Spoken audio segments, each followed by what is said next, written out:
Balik naman tayo dito sa The ITV, dito sa bago sa aking channel. Please like, comment, subscribe. Hit mo na rin yung notification bell para laging updated sa mga video natin.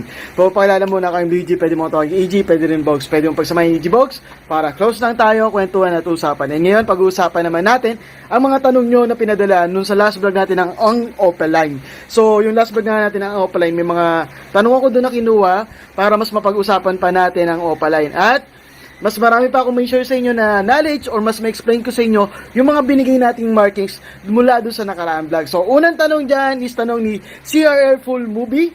So, sabi niya, Sir Bogs, di ba pag B-shapes, U-wing yan? Ibig sabihin, OPA, U-wing siya? Tama.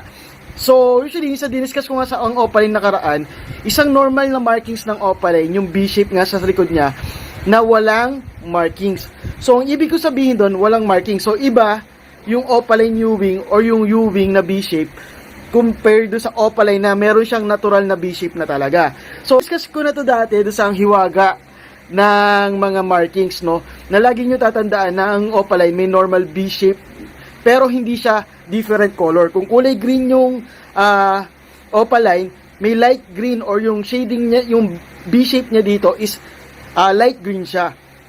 So, natural na may light green. Ngayon, magiging U-wing ang isang ibon kung nag-iba yung kulay ng B-shape. So, ang U-wing kasi is a different color talaga. Color combination. So, kung kulay green yan, dapat ang B-shape niya sa likod, kulay dilaw. So, yun eh. So, kung hindi nga kulay dilaw, so, ibig sabihin, yun yung normal na B-shape lang ng U-wing. Ibig sabihin, discoloration lang or pagkakawala ng, pagkakawala lang ng markings ng isang Opaline yung nasa B-shape niya. So, normal lang yon sa isang Opaline.